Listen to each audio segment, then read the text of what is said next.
été posées qui ont trait à l'approche de la Tabaski, les points de vente qui sont réduits, les risques d'augmentation de prix et surtout des risques d'augmentation de prix à cause des événements.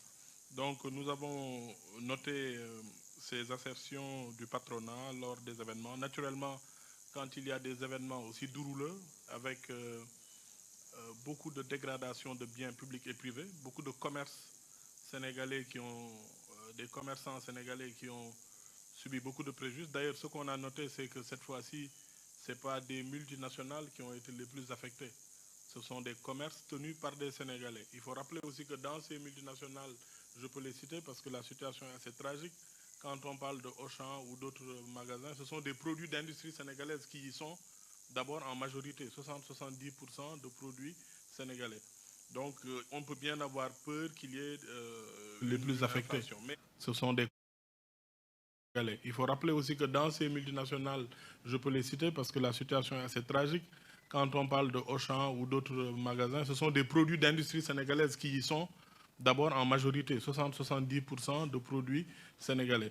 Donc on peut bien avoir peur qu'il y ait une inflation. Mais pour l'instant, nous n'avons pas noté de difficultés majeures sur l'approvisionnement du marché et sur les prix. Il n'y a pas encore d'impact, bien que le président de la République a demandé en Conseil des ministres qu'une évaluation soit faite de tous ces préjudices subis par les acteurs économiques. D'un autre côté, il y a aussi la question de la Tabaski. Vous posez la question au ministre du Commerce, mais vous oubliez que M. le Premier ministre est aussi ministre de l'Élevage. Mais comme c'est mon patron, je vais répondre à sa place. D'abord, la Tabaski, ce n'est pas seulement les moutons. En général, vous notez qu'à l'approche de la Tabaski, de la Korité, du Grand Magal, du Gamou, il y a des problèmes d'approvisionnement et des produits pour lesquels les prix flambent. Naturellement, l'oignon, la pomme de terre. Cette année, sur l'oignon, nous avons une situation très particulière. Le Sénégal a eu une bonne campagne horticole avec beaucoup d'exportations. Sur le marché international, les prix de l'oignon sont très élevés.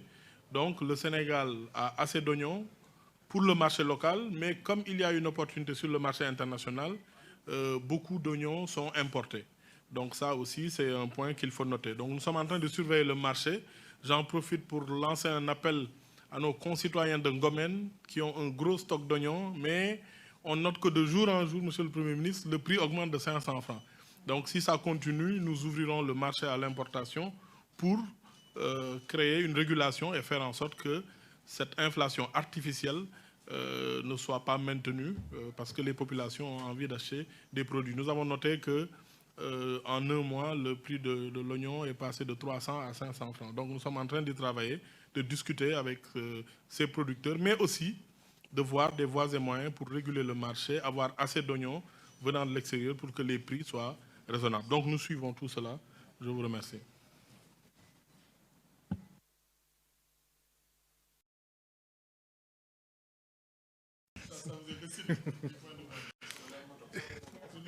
Je vous remercie. Je vais revenir sur toutes ces questions. Vous savez que, d'un point de vue économique, la politique mise en œuvre par le gouvernement sous l'égide du président Macky Sall, c'est de travailler à une inclusion, globalement. Ce qui fait que en 2022 déjà, le niveau de subvention pour que les prix ne soient pas à la hauteur de ce qu'ils devaient être, l'État a mis à peu près 700 milliards pour le carburant et autres types de l'électricité et autres denrées et services de première nécessité. En octobre 2023, je pense qu'il a lancé, donc c'était en octobre 2022, donc il avait lancé une grande campagne pour lutter contre la hausse des prix. C'était 100 milliards qui avaient été mis à la disposition du ministère du Commerce pour subventionner 14 produits et services. Ça part du riz à l'oignon, de même que des stratégies, des mécanismes ont été mis en place pour que les denrées de première nécessité ne soient pas très, très élevées. À l'approche de la Tabaski, effectivement, il y a souvent